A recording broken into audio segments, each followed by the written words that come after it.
I've flipped cars for 6 years, and if I could go back in time and give advice to my younger self on how to get rich faster flipping cars, here's what I'd say. Number one, just start. When I started off, I thought I had to be great at everything before I could flip my first car, so I had to research and never really get started. But then I realized that the first step was simply by flipping cars. What a surprise! The first 3 flips will teach you more than you could ever imagine. So set a $1,000 to $5,000 budget and get looking for a deal.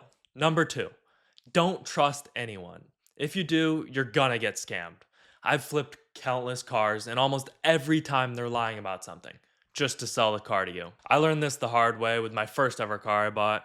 It was a 2005 Mustang.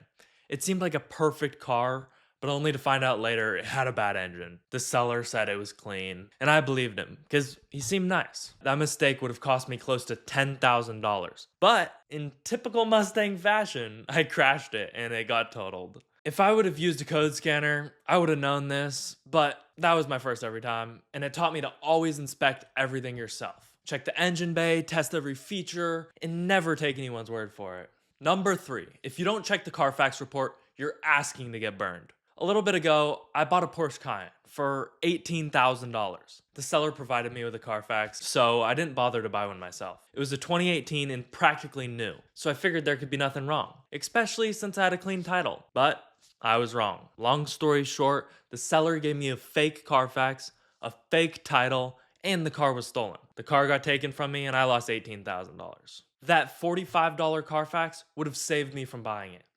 and has kept me from buying dozens of other cars with bad history, odometer rollbacks, and accidents. The Carfax is $45, but if you want a free one, just click the link in the description and I'll literally just send you one so you don't have to make the same mistake. By the way, my name's Lucky7, and flipping cars is all I do. I've made several other mistakes like that over the years, and this video is to help you avoid them. And even though I've made so many, they taught me valuable lessons that have made me tens of thousands of dollars on a single car multiple times. Number four, don't love the car. Falling in love with your flip is kind of like falling in love with the club. She might look perfect with all that makeup, but just wait till the morning. I coached someone who flipped 3 cars every week, but he was hardly profitable.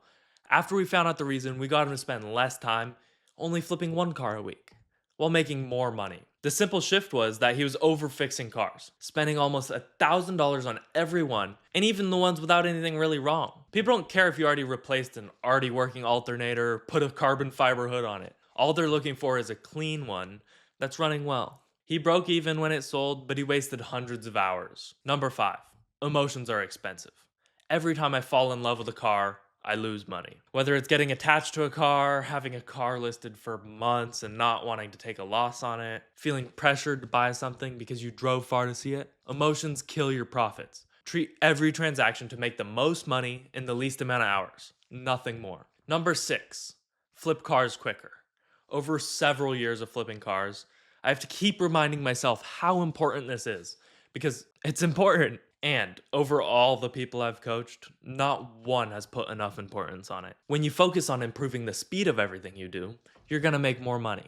Quick flips compound into serious money, even if it means losing a little money every once in a while. Number 7, make lowball offers. The worst thing someone can say is no, but you'd be amazed how many people just say yes. Just last month, I was working with someone who had flipped a few cars, but he wasn't negotiating, missing out on thousands of extra profit. Negotiation is where the real money is made. Number 8, Trump said in his book, The Art of the Deal, if you want to sell a car, you have to spend $5 to wash it and polish it, and then a little bit of extra elbow grease. Suddenly you can charge an extra $400 and get it. I always tell a loser when I see someone with a car for sale that is filthy dirty. It's so easy to make it look better.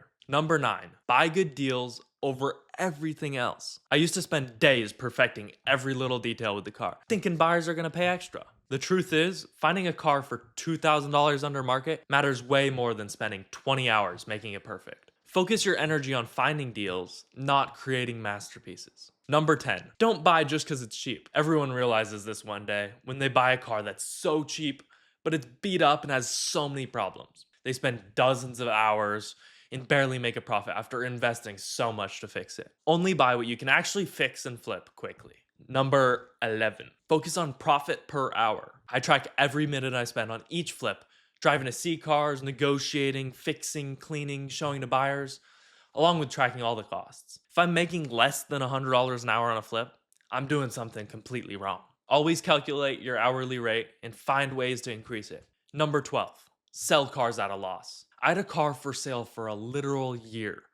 I thought it was worth more than it really was, and I didn't want to lose money. Clearly, it wasn't worth it because nobody bought it. And it's not about maximizing profit per car if you spend hundreds of hours on it or have it for sale for months. Now, I price cars to sell within a week. Cut your losses quickly and move to the next deal. Number 13. Not every flip has to be a home run. Some of my best months came from doing quick $500 to $1,000 profit flips rather than just waiting for a perfect $5,000 profit. Small profits add up. Number 14. Drop your price if you're not getting messages. If no one's messaging within a day or two, your price is wrong. I don't care what you think it's worth or if you're gonna lose money. The market decides a car's value, not you. Number 15, have cash ready. Early mornings, late nights, and Sundays can be some of the best times for deals. People can't get cash from the bank, so you're the only option to buy the car if you have the cash on hand. Number 16, prioritize cosmetics over mechanics. An ugly looking car is gonna scare buyers away, but when I find one, I get a little wet. They're usually cheap and easy to fix, and after, it'll be thousands more. While a car with all sorts of mechanical problems can cost tons and be a pain to fix, I've had cars that have tons of mechanical problems and it's a nightmare. Diagnosing every little thing, and once you finally fix it all, the car looks the exact same. Fix cosmetics and minor mechanical issues, not major ones. Number 17, don't overfix everything. The buyer never notices when you painted brake calipers or replaced fluids that were already looking fine. You're wasting time and money. Just make it look good and drive well. Number 18, perfect the listing. Your listing is your first impression when selling a car, and I learned this the hard way. When I listed a great car, it sat for weeks because my photos weren't good. They looked like they were taken during an earthquake or something, all shaky. It should have sold in days, but my photos were dark, taken at weird angles, in an ugly parking lot. Good photos can make a $5,000 car look like it's worth $7,000. Now, I make sure to wipe all the dust off before taking photos, make sure the lighting's good, and take around 15 photos from every angle. I write descriptions like I'm selling my mother. Detailed enough they want her, pointing out the positives, but not mentioning her funky toe. Number 19, people's feelings matter. Your job is to make them feel good about the purchase. They're spending a lot of money. If you're showing a Toyota to a young couple who are expecting their first baby, instead of just talking about engine specs and gas mileage, talk about how reliable it'll be for their family. And that the back seats are perfect for sexy time and room for their kid's car seat. Make them picture their life with the car while being an overly friendly person. People are gonna buy just because they like you. Number 20, have a buffer. Something always goes wrong. That perfect car could have an engine light turn on after you buy it. A part might cost more than you thought, or you just missed something during the inspection. I learned this lesson when I bought a mint condition SUV, but the first week, it already needed $800 in repairs.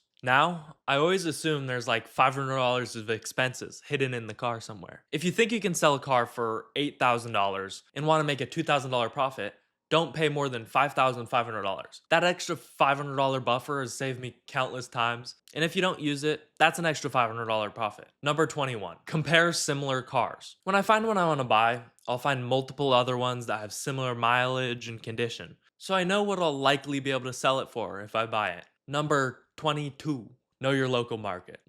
I mean, a Chipotle burrito in Indiana is like $8, while one in New York is $13. That's 62% more depending on the area. Every market is different. In my area, lower mile cars sell insanely fast, while beat up ones are sale for months. But your market might be completely different. I know which cars sell fast and which don't by scrolling through listings every day to know which cars are selling. Number 23, buy cars under 200,000 miles. Cars over 200,000 scare away most buyers because they assume major repairs are coming, while cars under 100,000 aren't as good to flip since they're already in good condition and there's nothing much to fix, which increases its value.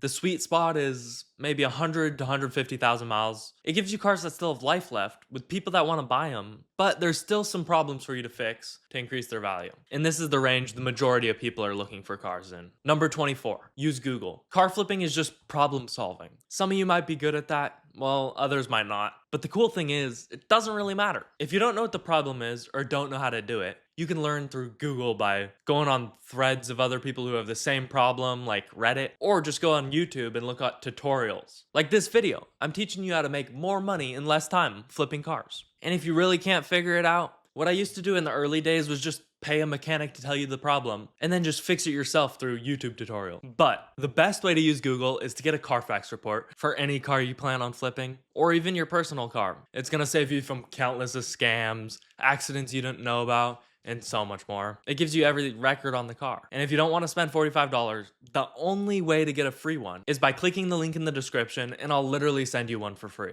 Number 25, price competitively. This is theirs, this is yours. If there's an identical car listed, yours better be cheaper or better. I see people list their cars $2,000 above market and then act surprised when nobody calls. Your car isn't special. You probably are though, since you think that. Number 26, don't fear mistakes. Learn from them and don't repeat them. Even better that you're learning from all my mistakes. Just don't make the same ones I did, because if you do, you aren't learning. Number 27, your first few flips are just lessons. Write down what you learned from every single car. I keep a notebook or put it online with details about every flip. What I paid, what I spent on repairs, how long it took to sell, and what I learned. The first ones are more about learning than earning. Find patterns and just avoid repeating the mistakes you made. Your 20th flip is going to be exponentially better than your first one after doing this. Number 28, the more, the faster. What takes 5 hours now will take 1 hour with experience. When I started, it took me 3 hours to replace an alternator. Now give me 20, 30 minutes and I'll have it done, because I know exactly what I'm doing and how to move quickly. Don't worry about being slow. As long as you're not slow, then you might have a different problem. But soon enough, you'll be flying through flips, making tons of money. Number 29, stay consistent. When I work out, even if I go every day for a month, sometimes I'll stop for the next month, and I just lose everything I just did. Without consistency, you're gonna slack off and lose momentum. But if you stay consistent, you'll stay in the groove of things and maintain cash flow. Jason, a guy I'm teaching, was able to start making $5 grand every month simply by being persistent. Before, he wasn't flipping much. So set a goal that pushes you, but doesn't overwhelm you. Then stick to it religiously. Consistency beats intensity every time. Number 30, just don't quit. This works perfectly with the last lesson. Most people quit right before they figure it out, just like gamblers. Keep it up, you'll win soon. I've seen people make $1,000 on their first flip, lose $200 on their second, break even on their third, and then they just quit, thinking this isn't for them. If they just did 3 more flips, they would have figured it out and realized that they messed up on the first 3. The people who succeed are the ones who push through the learning curve. After that, it's almost exponential profits. Number 31, ignore salvaged cars. They're kind of like women. They might look good, but they've been with a lot of dudes and got some hidden problems. Salvage titles scare away 90% of buyers and have problems you'll only discover after buying them. I've bought several of them as personal cars and know how much of a pain they can be. I've always been attracted to them because they're like 40% cheaper than the clean title ones. But not once have I bought one that was just as nice and clean as a clean title. Just stick to the clean titles, even if they're slightly more expensive. Number 32, don't mod cars. People buy based on reliability, not your taste. I know a guy who had this exact realization. He would paint the silver wheels black because he thought they looked better, tint the windows, and add a CarPlay unit inside. After doing this for a few cars, he realized nobody even cares. He's just wasting time and money. Just keep cars original. Number 33, not every deal is worth it. If you can't flip it fast, walk away. If something feels off, walk away.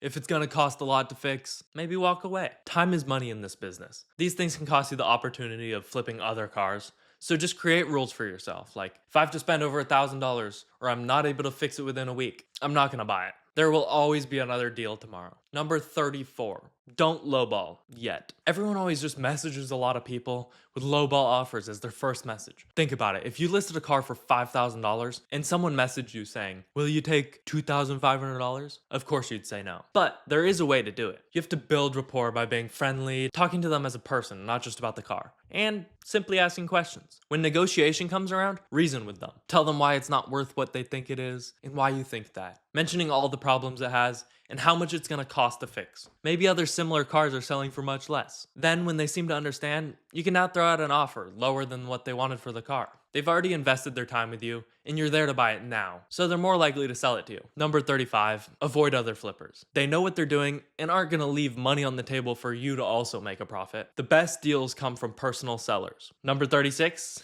don't dance. Let me explain. Dancing is useless. Moving around in weird, useless, uncomfortable ways. When you're talking to a seller, just stop dancing around and writing useless messages. Sorry to break it to you, but who they bought the car from doesn't really matter. I'll only ask deal-breaking questions before meeting them. Then the rest of the questions, like why they're selling the car, aren't that important, so just ask those in person. People don't want to answer all sorts of questions and message some random person that might not even buy their car. They'll just end up ignoring you. Use messages to set up the meetings. Number 37, outsource work. You're never going to scale your business to $30,000, $40,000, $50,000 a month by doing everything yourself. You're going to need help. Whether it's finding cars, doing repairs, or even taking photos. Successful flippers build systems and delegate tasks. A simple thing that most flippers should be doing is going to the car wash instead of doing it themselves in their front yard. It takes much longer. And the next thing is to have people doing the work on the cars for you. Number 38, overspending kills. Mechanics that work at shops are always broke, and it's not because they aren't making enough.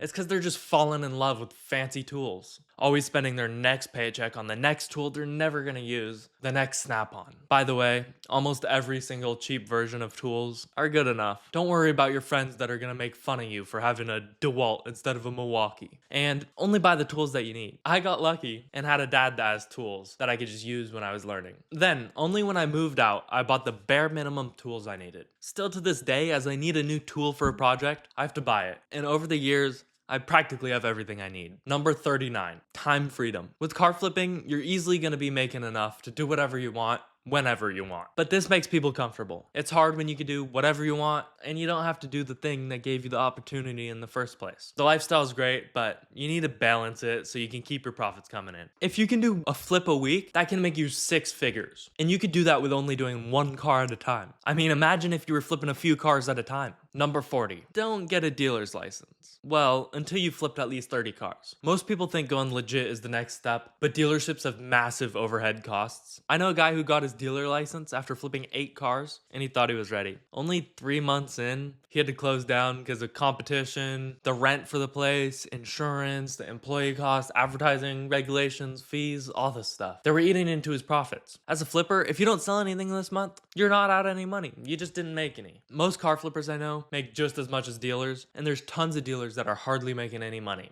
So, master the fundamentals of flipping first. Then once you've scaled to where you're flipping several cars at once and want to do even more, that's when you can consider it. Number 41, this work isn't glamorous. You're gonna get dirty, frustrated, and spend some weekends working instead of relaxing. Car flipping means crawling under cars, getting grease under your fingernails, dealing with sellers who think their Duramax is worth twice its value, or just having buyers lowball you. Sometimes you might have to wake up at 5 a.m. to go buy a car. But if you're willing to do these things, the rewards are massive. To me, that sounds so much better than sitting in an office for the rest of my life. Number 42, avoid friends and family. When something goes wrong with a car you sold months ago to your uncle, he's gonna blame you, even when it's not your fault. I learned this lesson when I sold a perfectly good car to a friend, but months later it broke down. Guess whose fault it was? Mine. I've had a few things go similar to this with friends and family, so now I just never involve myself with people that I know. A lot of people always ask me to buy cars for them or buy my cars, but I'm not gonna do it because if something goes wrong, it's on me again. There's plenty of strangers who want to buy your cars. Just stick with them. 43. It's easier than you think. It's genuinely simple to make $5,000 to $10,000 every month flipping cars. Simply following the things I say and going out and flipping cars for experience, you're gonna get there in no time. But please, whatever you do, just get a Carfax for every car. It's so important that I'll literally give you a free one if you just click the link in the description. I'll send it over. Now, before I give you number 44, you've heard all these lessons, but they're gonna do you no good if you don't go out and use them. So if you wanna see them being used, watch this video next to see the whole process of me flipping this minivan for thousands in profit without much work. Number 44, enjoy the process. As always, I'm wishing you a lucky day.